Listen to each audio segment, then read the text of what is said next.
So on the inside of my Jeep, I have what they call a Goose Gear system. It is a sleeping platform. I got it from Goose Gear. It comes in three pieces. There's the main back piece, then there's the 60% delete system here, and then there's the 40% delete system here.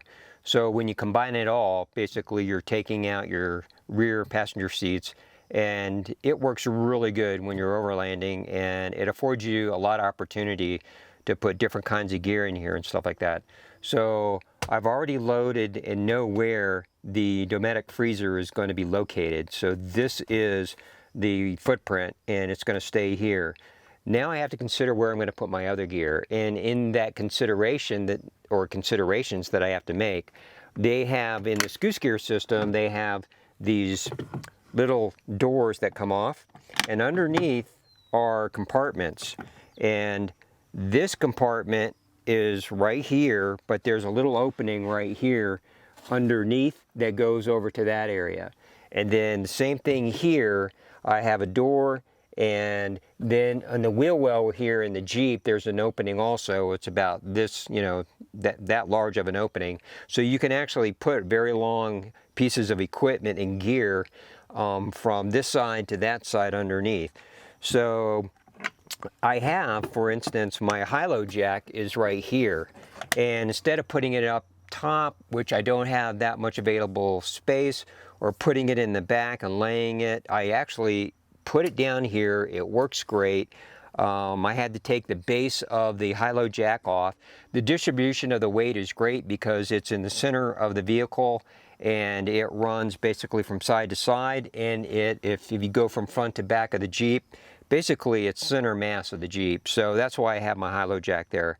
And so these doors, I need to make a decision where I put gear, because if I put stuff under here, I can easily access it from the side here because I didn't get the side panels from Goose Gear.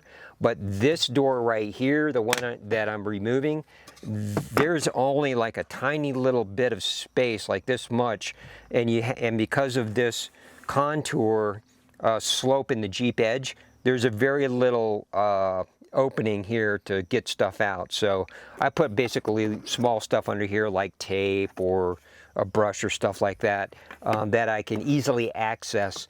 If I do put gear here, then one thing I have to do is I have to consider that I'm going to have to move that gear out of the way in order to access it underneath the store. So my decision as far as what I make, what I put under in these compartments, that's something that you have to, as an overlander, you have to make your own decision. And so I have to, these doors are a consideration when I put my gear in. One here, there's two over there on that side, and then there's one in the back, and I'll show you.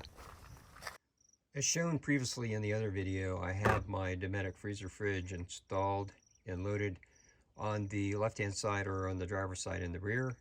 And then one of the considerations that I need to make when I start putting my front runner storage cases in is this door right here in the back. So this little guy right here, that's the only access into the area. There's like gear like under there. So to access it, you're going to have to get that door open.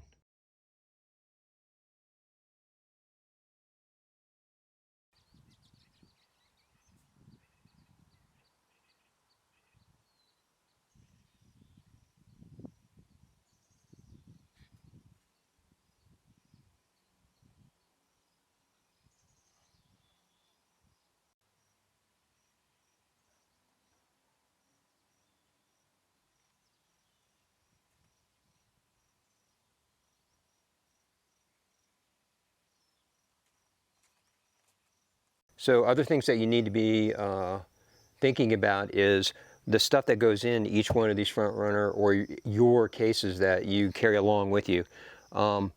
Take only the gear that you need. For my stove fuel, I just have, you know, the minimal amount that I can or I need in order to cook food on and stuff like that, depending on what kind of food you cook. So if you're just somebody who basically goes out there and does oatmeal and raisins and stuff like that, and cooks, you know, prefab you know, packaged meals, then you just might need a jet boil, and that's all you need. If you're someone who basically has a table in the back, and you know, you want to sit here and you want to chef it out and everything like that, well, you might want to, you know, have a bigger burner or something like that. So those are some of the considerations in your dry food. You know, take what you need in order to, you know, stay healthy out there in the, you know, your food intake. It's personal, but for me, I take healthy food with me. And then there's the stove. So these two containers are on the back. And then the other thing I'll show you is that with the spacing here that I've been using for the last 2 years, having gone through a bunch of other configurations, this is the one that I actually came up with.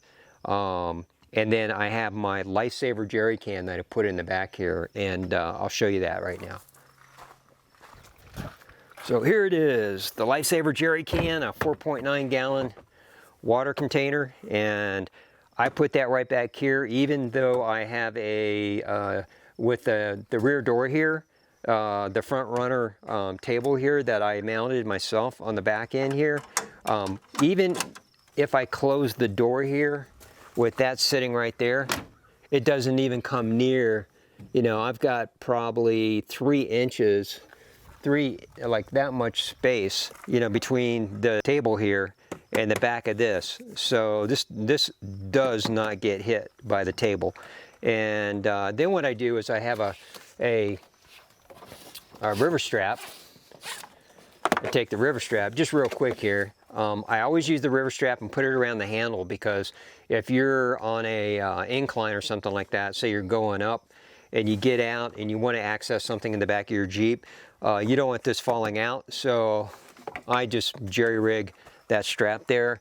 And then what I also do is I take I get this real tight, and then I just take a bungee cord, and then I pop a bungee cord right around there, and then I take the cord here, and then I put it on the eye hook down here. And so that's some extra tension on this part right here. And when you fill this up with water, it's not going anywhere, it's staying right there. So that's one of the configurations that I use, and I find that this is the most advantageous, because one thing you're always going to want to get access to is your water.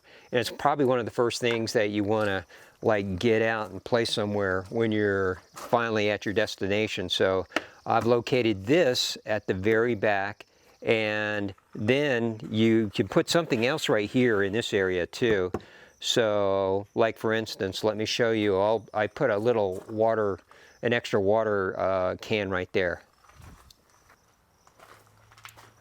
So this is a Scepter water container. It's a 10 liter, and it's got a good handle.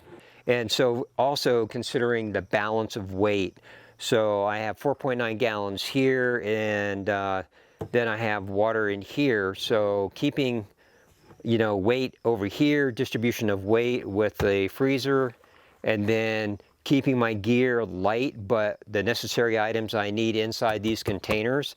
And then with the water container over here, it kind of balances out everything and makes the drive off-road and on-road, and also safe. That's one of the ways that you can do it, and after a couple of years, this is the best way for me that I've decided that how I load my my gear into my Jeep.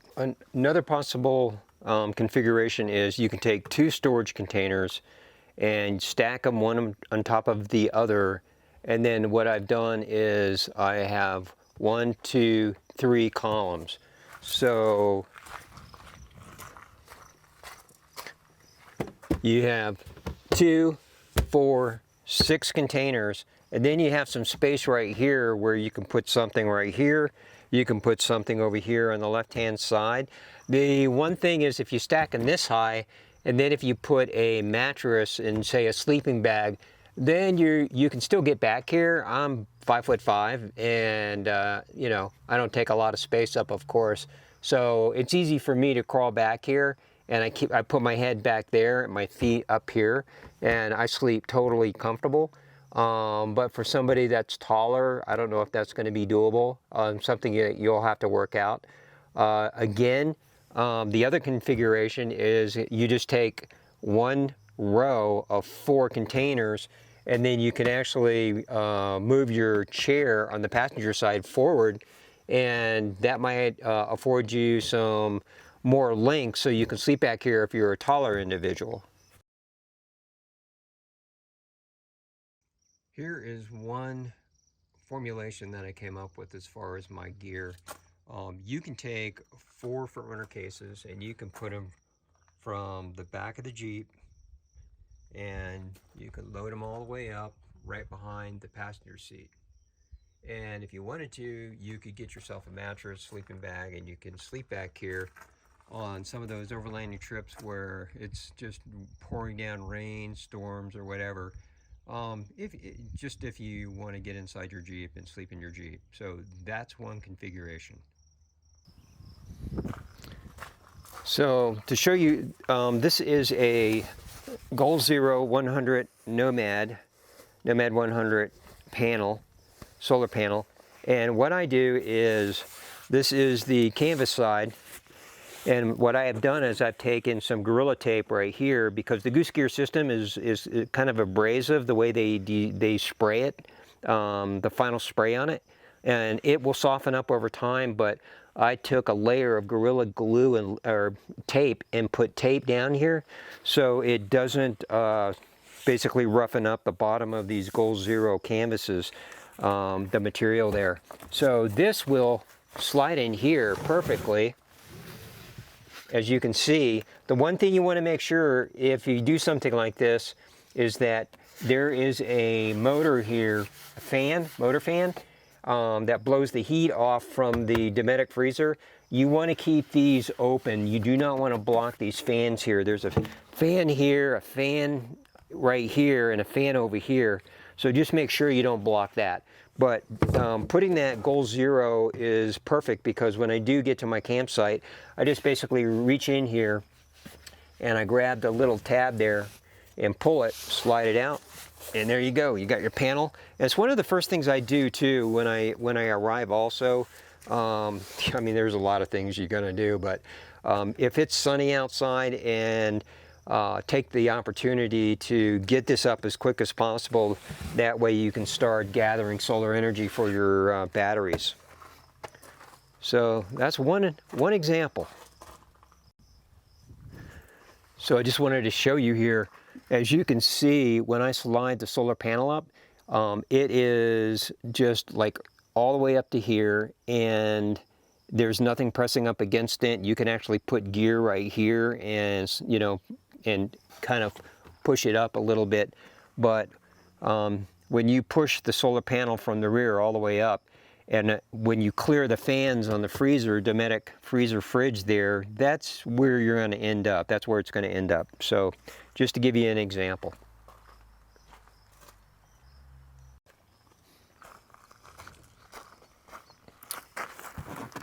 So I also, when I go overlanding, I want to stay in communication. I have work to do and stuff like that. I take along a Starlink.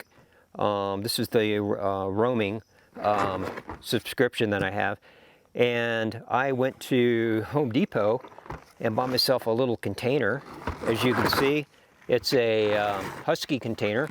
And in the link on the description, I'll tell you the size and stuff like that, where you can find it. But my Starlink, all my wires and everything like that are in here, the router.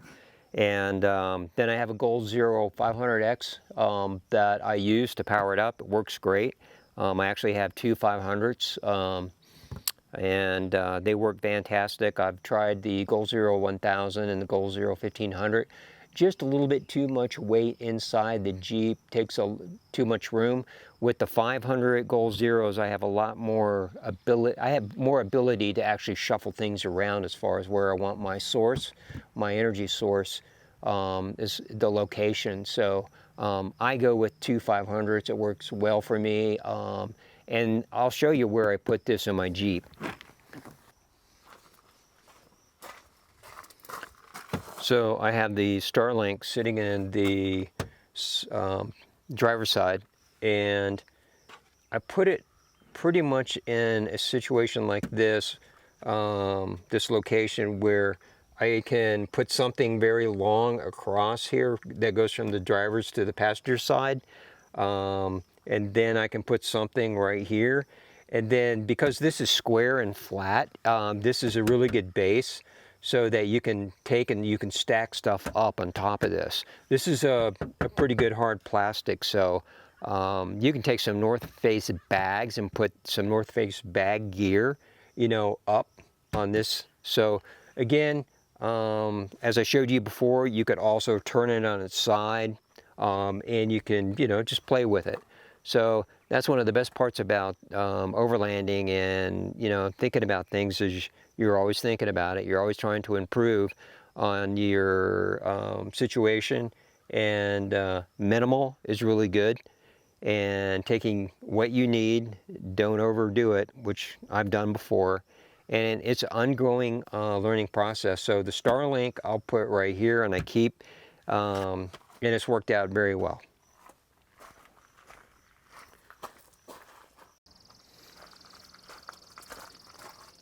Another example of my loadout here is that, okay, so you have your Dometic freezer fridge, and this needs electricity, right?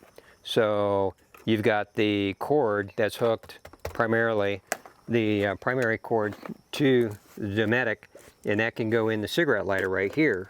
So as you're driving down the road, you can actually plug it in and you're running off your battery. Like right now, the Jeep is set up so if I plug this in, it automatically will turn on and run off the battery.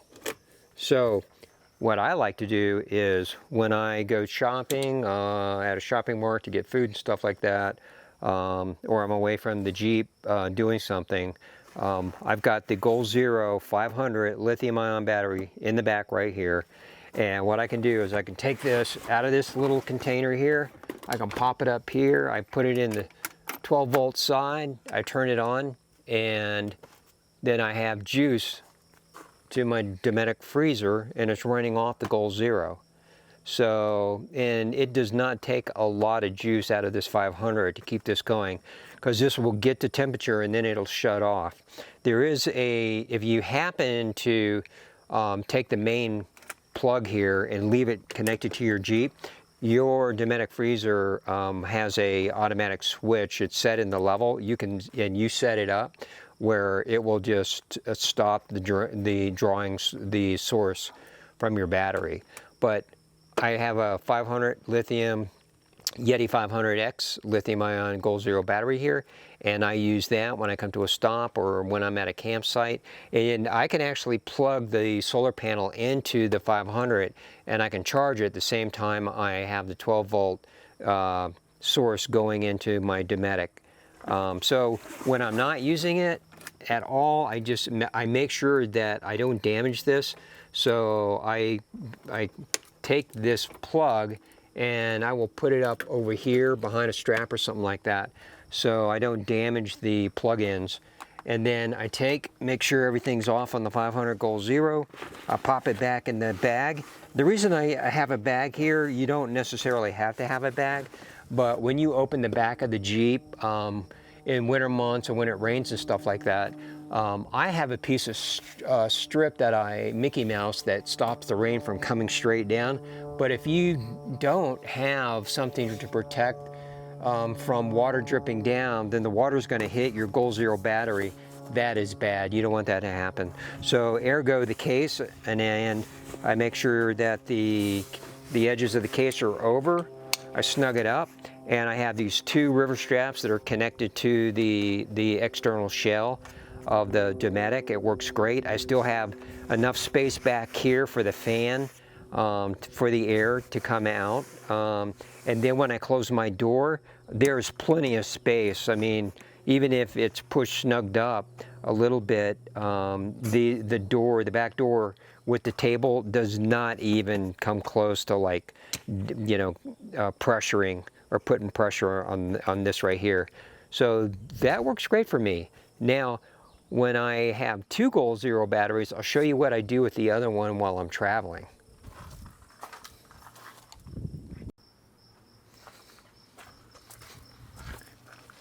So I have the other Goal Zero 500 in the back, as I showed you. This one I sit up here. I either put it here or I put it down at the where the feet are on the passenger side. I do have a accessory device that this is a 5 amp 10 out. You can choose between a 10 amp and a 5 amp flow of current through here. This goes in the cigarette lighter of the Jeep when I'm driving. And so as I'm going to my destination or in my Jeep, and if I think about it, I just pop that down into the input, pop that into the cigarette lighter, then I can charge this, and then I just basically switch this with the one in the back that occasionally I use for my Dometic fridge freezer, or if I've been running it overnight or for a day or two, stuff like that, I take this Goal Zero and I hook it up to solar panels, and so I charge this one, and then I take and I switch it out. So with logistics, as far as not only locating equipment and what kind of equipment you take, there is that consideration of like when you have a freezer fridge on the road, where you're going to get your power from. I elected not to do the like the hyper secondary battery and all this other stuff and switches and blah blah blah. I just basically, this has worked out well for me at no extra cost. I didn't have to do a dual battery, and the functionality has been just perfect. So that's my choice.